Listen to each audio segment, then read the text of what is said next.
बूढ़ा गिद्ध। किसी घने जंगल में गिद्धों का एक झुंड रहा करता था। उनका पूरा झुंड एक साथ उड़ान भरते और साथ में ही शिकार करते थे। एक बार वो सभी उड़ते उड़ते किसी टापू पर पहुंच गए। वहां बहुत सी मछली और मेंढक रहते थे। उन्हें वह टापू बहुत अच्छा लगा। उसके खाने पीने और रहने की सारी सुविधाएं उस टापू पर मौजूद थी। सभी गिद्ध उसी टापू पर रहने लगे। अब उन्हें शिकार के लिए कहीं भी जाना नहीं पड़ता था। सभी बिना किसी मेहनत के भरपेट भोजन करते और उस टापू पर आलस में जीवन जीने लगे। उसी झुंड में एक बूढ़ा गिद्ध भी रहता था। वह बूढ़ा गिद्ध यह सब देखकर बहुत परेशान रहता था। उसे अपने साथियों की आलस भरी दशा देखकर चिंता होने लगी। वो सभी गिद्धों को कई बार चेतावनी भी देता कि मित्रों, हमें फिर से शिकार के लिए उड़ान भरनी चाहिए ताकि हम अपना शिकार करने की कला को और भी मजबूत बनाए रखें। अगर ऐसे ही आलस करेंगे तो एक दिन हम शिकार करना तक भूल जाएंगे। इसलिए हमें जल्द ही अपने पुराने जंगल में वापस जाना चाहिए। उस बूढ़े गिद्ध की सलाह सुनकर सभी गिद्ध हंसने लगे। वह उसका मजाक बनाने लगे।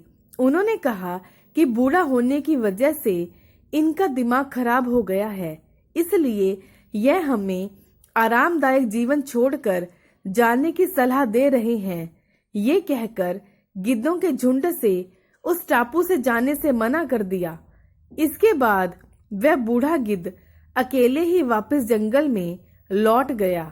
कुछ दिनों के बाद उस बूढ़े गिद्ध ने सोचा कि बहुत समय हो गया, चलो उस टापू पर जाता हूँ और वहां पर अपने सगे लोगों और दोस्तों से मिलकर आता हूँ।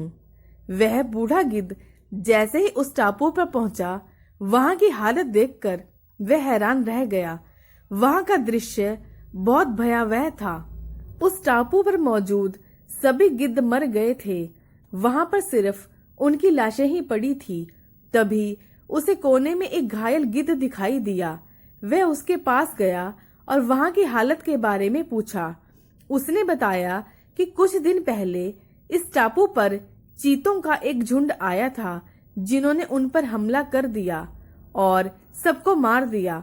हम लोग बहुत समय से ऊंचा उड़े नहीं थे, तो हम अपनी जान भी नहीं बचा सके। हमारे पंजों में उनसे मुकाबला करने की क्षमता भी कम हो गई थी।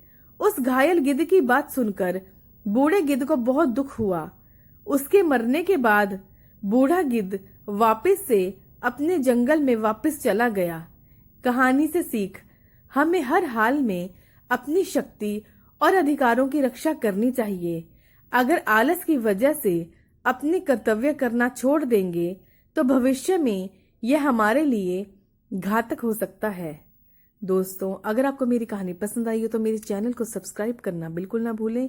वीडियो को ज्यादा से ज्यादा लाइक करें, शेयर करें। आपका बहुत बहुत धन्यवाद।